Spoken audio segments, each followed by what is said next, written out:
Education deals once again with the cost of that degree, specifically how to keep your debt in check. Elaine Young has some tips for the financially challenged. Higher education is an expensive undertaking these days. By the time these students graduate from university, they will have an average of $27,000 in debt. There were many sleepless nights filling out applications, just application after application, and I just kept going, and in the end I was fortunate enough to win enough to fund my education. Yes. With more than $56,000 in scholarships, 20-year-old Brittany Palmer is getting a free ride through university. She applied for 30 and received 16. Now, in her spare time from third-year communication studies at SFU, she gives scholarship seminars to high school students. There's this idea floating around that you can only get a scholarship if you're a straight-A student. And granted, there's definitely many scholarships that focus on academics, but there's also scholarships for everyone. There's sports ones, there's a huge focus on community involvement, theater, pretty much anything of that nature. There's a scholarship out there somewhere.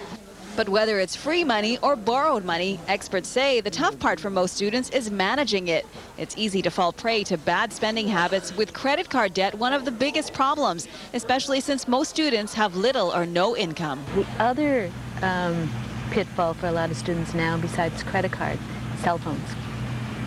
They sign up immediately if they don't already have a cell phone, and then they realize they can't make the payment, so they turn back to cell phone, but they've committed to a 3-year contract, so they're still making the payment. A little financial planning can go a long way, and it's never too early to start discussing the dreaded B word, budget, even as early as grade 8.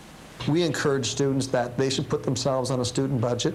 So if we look for balance that says let's ensure that we're meeting our housing cost, our food cost, certainly paying our tuition and books cost, and then putting an amount each week for entertainment, and we live within that, then generally speaking, we're not going to incur a lot more debt.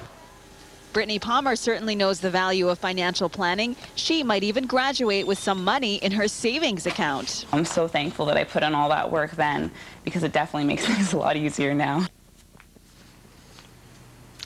Here's a look at what it costs to get a bachelor's degree in BC based on current tuition fees. A bachelor's in business administration at Douglas College will cost just over $11,000 in tuition fees. A bachelor of tourism management at Capilano College, nearly $12,500. Bachelor of Arts at UBC, $17,000. At SFU, just over $18,000. A Bachelor of Science in Nursing at Langara, more than $14,000. The same degree at BCIT, more than $18,000. Keep in mind that that is just tuition and based on this year's fees, which will almost certainly go up.